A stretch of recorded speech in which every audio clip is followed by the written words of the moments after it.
Vítajte vo vedeckom parku Univerzity Komenského, kde sme sa prišli porozprávať s Antonom Heretikom a Michalom Hajdúkom do Centra výskumu psychických porúch. Čomu sa momentálne venujete?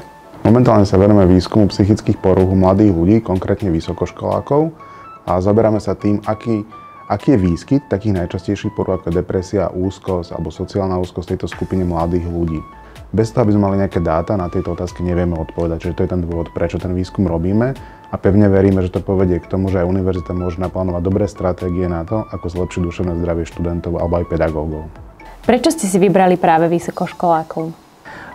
Vysokoškoláci sú z hľadiska svojho veku zraniteľnou skupinou, lebo sa ukazuje, že ak sa u niekoho objaví psychická porucha, tak je to vlastne až v 3/4 práve v tomto období mladej dospelosti. A ukazuje sa tiež aj zo zahraničných výskumov, že až 1/3 vysokoškolákov je ohrozená nejakou psychickou poruchou. Čo vás prekvapilo počas výskumu pri prvej vlne pandémie? Prekvapilo nás to, že študenti boli mimoriadne odolní čo týka psychického zdravia. Tie prvé mesiace naozaj sa u nich to psychické zdravie výrazne nezhoršilo, a samozrejme mohlo dôjsť k nejakým zmenám postupne, a preto robíme ten výskum teraz, že chceme zistiť, či tam sú nejaké dlhodobé zmeny v ich psychickom prežívaní. Zasahuje vám vaša profesia do života?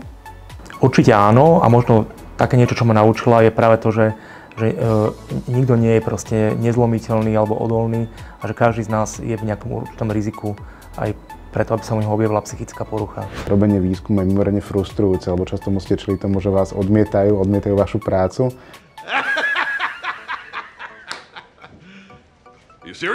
A nie je ľahké publikovať výsledky svojej práce, že častokrát dostávame aj niekedy takú negatívnu spätnú väzbu, z ktorej sa síce musíme poučiť, ale klamal by som, keby poviem, že ma to netrápi. Vždycky to človek tak trošku zasiahne, čiže naozaj tá práca prináša určité stresory, s ktorými sa ja musím nejakým spôsobom vyrovnať. Ako sa môžu študenti zapojiť do vašej štúdie? Zapojiť sa môžu prostredníctvom vyplnenia online dotazníku, ktorý bude sprostredkovaný cez informačné kanály, cez sociálne siete Univerzity Komenského. A ich úlohou bude len vyplniť sériu niekoľkých dotazníkov, bude to trvať približne 15 až 20 minút, a budeme sa ich pýtať na také veci ako ich aktuálne prežívanie, ich nejaké presvedčenia, pocity, ako znášajú túto situáciu a tak. S akou seriálovou postavou sa viete stotožniť? Aj výskum ukázal, že väčšina postav, kde hrajú psychológovia alebo psychiatri, vo filmoch sú veľmi negatívne postavy, rôzni blázni a násilníci a podivní, takže nestotožujem sa s tým. A minulý mi jeden študent povedal, že mu pripomínam inšpektora Colomba. Čo ma teda potešilo, až kým sa nespýtal, že prečo, on povedal, že kvôli tej chôdzi. Takže nie kvôli brilantnému úsudku.